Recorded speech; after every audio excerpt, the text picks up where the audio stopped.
Hello everybody, I'm Gwen Campbell-Mindes and welcome to my newest series, which I'm calling Books I Should Have Read a Long Time Ago. Now, I want you to keep in mind that this is not necessarily going to be books that I ought to have read because they are great classics of literature, and if one wishes to be, well read or what have you, one should have read them. No, these are going to be books like, if you're going to have any sort of nerd cred, you should have read that one. Or, I saw the movie. Why didn't I read the book? I should have read the book. So, I may or may not even tell you the reason why I should have read any given book a long time ago. I don't entirely know yet all the books I'm going to be reading, although I do currently have 5 on my list, and you will understand why I automatically have 5 when I get to the next ones. But these are just books that I put off reading. I knew about them, and I kinda should have because of the sort of person that I am and the sort of things that I read, but I never really got around to it, so I'm gonna do it now. I don't know how long this series will go on for. I don't have a list.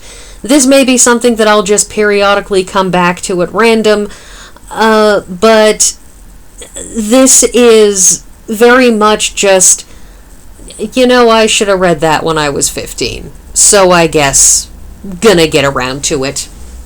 So the first book, again, desultorily chosen just based on my own criteria of how I feel in the moment, is the William Goldman classic The Princess Bride, S. Morgenstern's classic tale of true love and high adventure.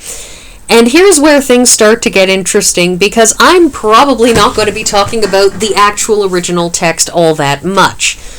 For anyone who doesn't know, because after all some of you may not know, the premise of this book is that William Goldman writes a sort of a fictionalized childhood thing. I'm sure somebody in the comments will scream me down if it turns out that I am wrong and S. Morgenstern actually exists, but no, he doesn't. The idea that Goldman came up with for this book was that when he was a child, his father had read him this novel by an author, S. Morgenstern, and he had absolutely loved this book that his father had read to him several times.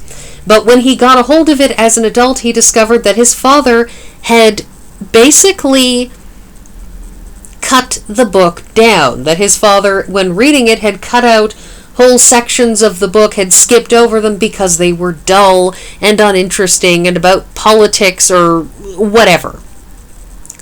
And that what William Goldman had done, ostensibly, what he framed this book as being, was taking it and abridging it by taking out all of the dull bits and leaving nothing but the true love and high adventure parts of the story. So it's an interesting framing device in no small part because the way he tells it is designed to feel like it's a real event, like it's something that actually happened, and he interposes his comments throughout the book that any point where something dull happens, he will put in a parenthetical about, and then here Morgenstern talks about all of the time that Buttercup spent learning how to be a princess, and in the end, it was exactly as my father said, and 3 years passed.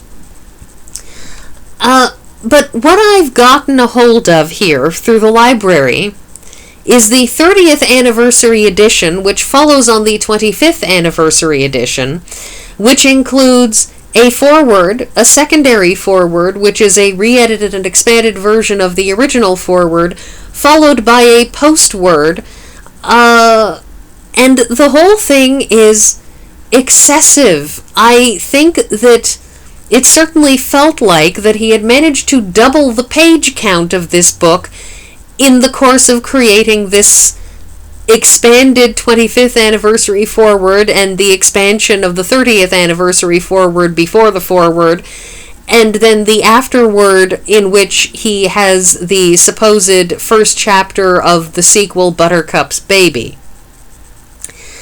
And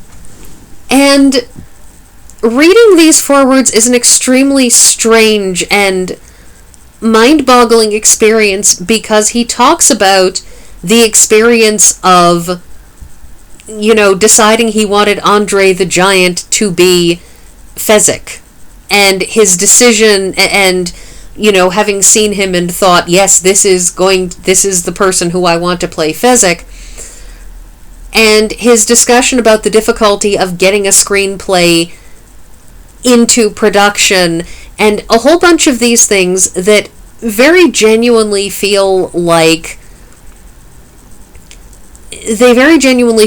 somebody talking about his life as a screenwriter, because William Goldman is a very well-known, much lauded, he's dead now, screenplay author that he's, made a lot of movies, not just the Princess Bride movie, but a whole bunch of other ones, and so his discussions of that feel like real experiences, but at the same time he also then talks about going to Florin, which isn't a real place.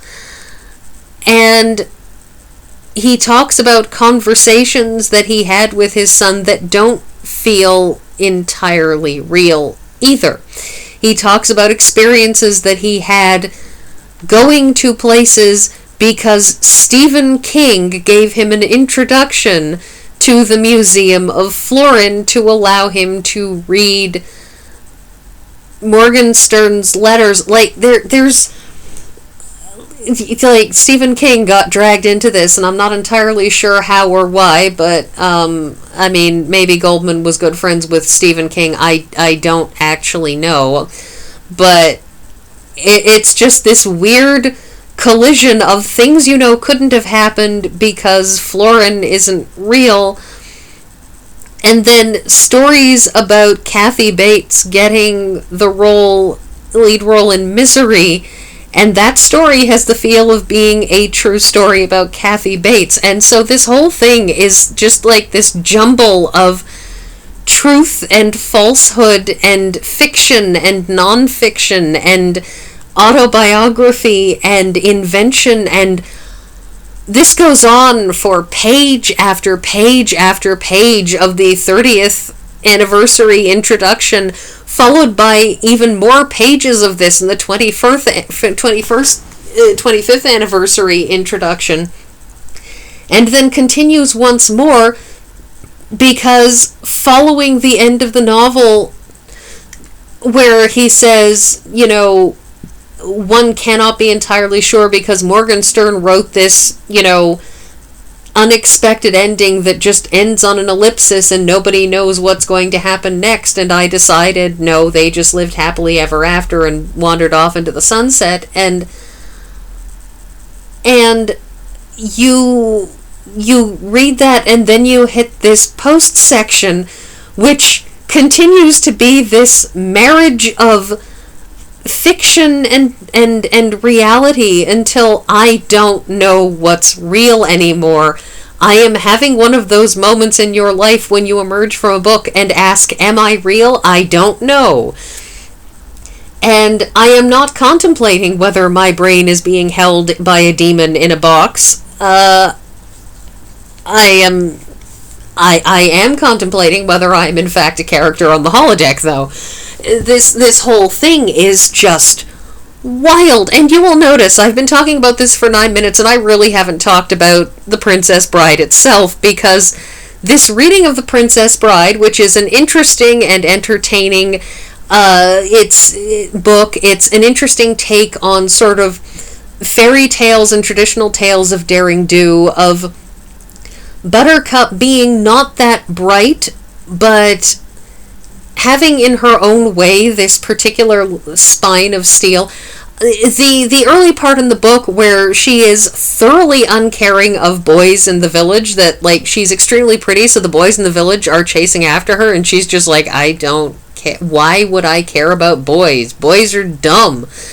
And the wonderful back and forth during which the boys are taking things that she's saying not at face value, and she's like, no, I said I didn't particularly think it was going to rain, because what I meant was I didn't think it was going to rain, or that I thought it was going to rain and I didn't want to be out in the rain, which has nothing to do with whether or not I want to go walking with you. Not that she did. It's very, very... It's a very, very interesting and entertaining start, and it made me like Buttercup a great deal, this hearty disregard for, like, boy, that she's like, I don't care, I like riding my horse, and stop taking what I say to mean things, it means I'm just doing my thing.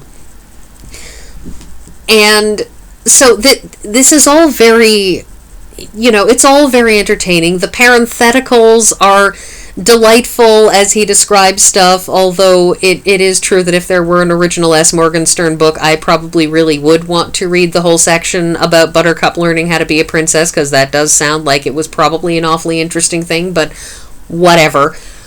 But this experience of reading it has been very, very largely overshadowed by all of this extraneous material, including the first chapter of Buttercup's Baby, the ostensible sequel, which he was asked to provide an abridged version by some unholy combination of events that involved Stephen King. And I have to say, if you're going to read this novel, I would advise looking for an original version publication rather than all of this, because I feel like the expanded stuff in it really, really overshadows what's going on in the book, and it adds layers of unnecessary confusion to all of this that really leave one... It leaves you spinning your wheels a little and not being entirely certain about where the lines between reality and fiction actually are. And I feel like this is a bit of a problem. So I will also say this, it's interesting, I've heard talk that the movie is very, very different from the book, and I don't think it is. In point of fact, I think that the framing of the film is designed less to replicate... it is different from the book in some ways, but I think the framing of this book is designed to replicate the fictional experience that Goldman supposedly had as a child, having his father read this book to him. That it's supposed to sort of replicate more that experience, the experience of somebody reading this story to the kid and how it felt to hear that story for the first time, as opposed to replicating that quality of the parentheticals, of the explanations of what had been cut out, of, all of the extra stuff, that it's very much like the book, but it's more, in some ways, in a lot of ways, it's taking a very different aspect of the book than I think somebody would expect, but it's also the best choice, because having that much narration in a film is something that has to be very delicately handled, or else it's just going to be heavy-handed and annoying. So probably the best choice. In any event, book, should have read years ago, never did. Now that I've read it, I'm really sorry I didn't read it years ago before the 25th anniversary edition dropped. So, this is my advice. Don't read the 25th anniversary edition, or God help you, the 30th anniversary edition. Find the first version. You will thank me. So that's all I have to say, and I am not going to answer the study questions at the end of this book, because there were study questions. And that's everything, and I'll see you all next week.